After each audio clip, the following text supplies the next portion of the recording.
Notre monde vit une grande transformation. L'espace de mouvement des personnes et des idées qui traverse depuis plus de 40 ans les frontières des pays et a poussé une bonne partie des gens de chaque pays à connaître d'autres pays, d'autres langues et d'autres nationalités. Une nouvelle génération des hommes ont plus qu'une nationalité. Cette nouveauté a permis d'échapper à l'injustice que si on serait coincé à l'intérieur d'un seul espace national et juridique. Des pays jadis totalitaires s'ouvrent vers une transformation profonde de leur vie, vers un respect de la dignité humaine et le droit à chaque citoyen de choisir le mode de vie sans que ça soit dicté par le pouvoir souverain.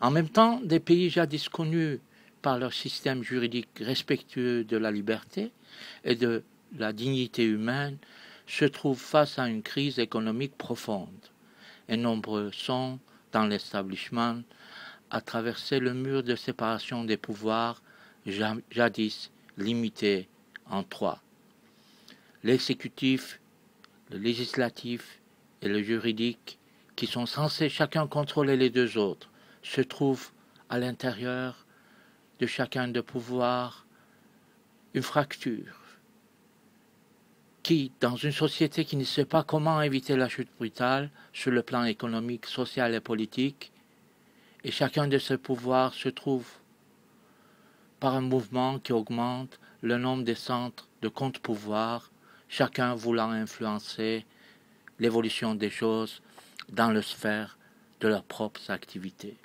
Et les perdants dans cette histoire sont parfois des citoyens habitués à une norme démocratique qui marche pour l'intérêt suprême de citoyens et voir la dégradation de respect de droits individuels. Tout devient sujet à polémique.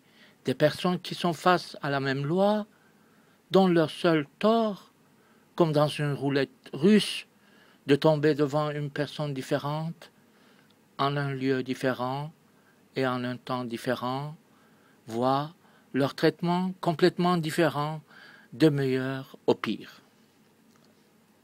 La manque d'un standard commun dans la justice cause la fondation de chaque pays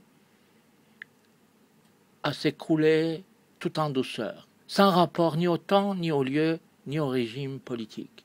Un pays qui n'arrive pas à éviter, par les forces centrifuges qui existent dans sa structure étatique, se voit se transformer en une usine à dimension d'un pays qui ne fabrique que des mécontents. Les mécontents sont aussi là où ils sont des humains. Dans la structure étatique, les mécontents se vengent contre les citoyens dont ils trient à leur façon le traitement différent selon leur propre jugement des valeurs. Les citoyens mécontents se fâchent contre tout. L'idée du respect des décisions de justice et la possibilité de corriger certains jugements se voit confrontée par le mouvement populaire qui demande une correction en dehors de la légalité. Ainsi, la justice se trouve en danger, causée par ceux qui ont le plus besoin, c'est-à-dire le peuple. Car si la justice est en danger, la porte est ouverte à la tentation d'usurpation du pouvoir par les gens tout contents de se débarrasser d'un système de correction indispensable pour un état de droit. Et les politiciens cherchent la clientèle auprès des mécontents et n'hésitent parfois pas pour le goût de pouvoir à tenir des positions populistes d'extrême droite qui a causé tant de malheurs dans l'histoire. Juste pour avoir des votes, pour avoir un poste politique, certains n'hésitent pas même à mettre en danger l'avenir de leur pays. Dépourvus des sources suffisantes pour combler le déficit budgétaire, privés d'une vision de l'avenir dont les dirigeants sont incapables à inculquer aux citoyens depuis déjà de nombreuses années, la chute continue aura un effet tôt ou tard dévastateur. L'Europe est en danger. Les cloches n'impressionnent personne. À défaut d'une reprise en main par les dirigeants des pays, la culture de controverse de disputes et de mécontentement transforment les pays jadis respectueux des libertés en une entité qui a perdu son immunité contre la tentation de fascisme. Et la prochaine guerre commencera quand les gens, fatigués de crier, de manifester, de contrarier les trois pouvoirs qui sont à la base même de notre démocratie, décideront de prendre les choses en main. Et l'histoire n'a jamais évité aux gens les plus raffinés du monde, dans l'art, la science, et aux gens qui ont toujours respecté la dignité humaine, de tomber dans la barbarie. Quand eux, ils tomberont dans la barbarie, leur niveau intellectuel, comme dans le passé, leur permettront de briser tous les records de l'histoire dans le nombre des innocents morts. Il faut à tout prix renforcer la culture de conciliation, et ceci est possible seulement si on évite la perte de confiance dans les États et leurs institutions. Sinon, il arrivera un moment, les gens n'auront plus peur. Quand les mécontents n'auront plus peur, aucun pays, aucune armée ne résistera contre la possibilité d'être prise en otage dans les mains des gens infâmes.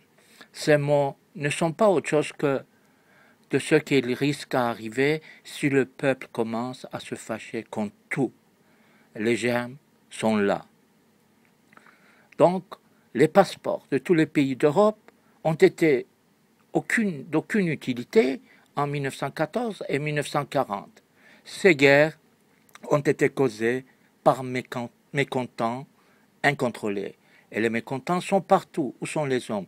Et ils sont parmi nous. Ils se fâchent plus en plus.